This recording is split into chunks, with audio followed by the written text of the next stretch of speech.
Xin chào các bạn, và đây là con khủng long bạo chúa sau khi đã hoàn thành. Xin chào các bạn, để kênh được hoạt động tốt hơn, mời các bạn nhấn nút theo dõi, subscribe kênh Thế Giới Tuổi Thơ.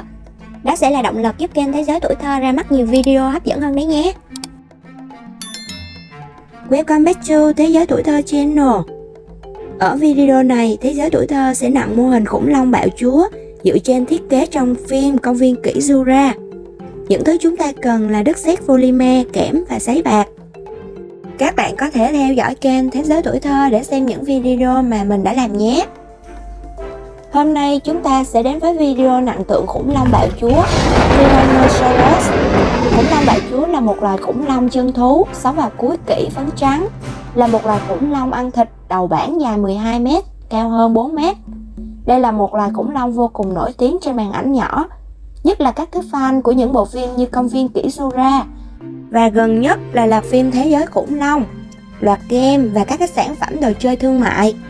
Công viên khủng long kỷ Jura dựa trên tiểu thuyết của nhà văn Michael Crichton, lấy bối cảnh tại một cái hòn đảo giả tưởng, nơi nhà triệu phú John Hammond và một nhóm các nhà di truyền học đã tạo ra một công viên hoang dã bao gồm rất nhiều loài khủng long. Bằng cách truy lùng những giọt máu đã hóa thạch, kết hợp ADN cổ đại với nhiều cái loài bò sát, ngày nay họ đã tái tạo nên rất nhiều loài khủng long. Khi lòng tham của con người lớn ác, họ đã để hệ thống an ninh và năng lượng của công viên bị vô hiệu hóa. Một nhóm những khách tham quan công viên đã phải tìm cách sinh tồn và trốn thoát hòn đảo nguy hiểm. Sau thành công của tác phẩm Công viên kỷ Jura, rất nhiều tác phẩm đã được ra mắt và được đón nhận rất nồng nhiệt. Nếu bạn thích video này, hãy comment để lại tên loài khủng long mà bạn thích nhé. Chúng mình sẽ cố gắng thực hiện trong thời gian sớm nhất. Hãy like và nhấn nút subscribe để ủng hộ kênh mình nhé.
subscribe kênh Thế Giới Tuổi Thơ để đón xem nhiều video hấp dẫn hơn nha. Bye bye.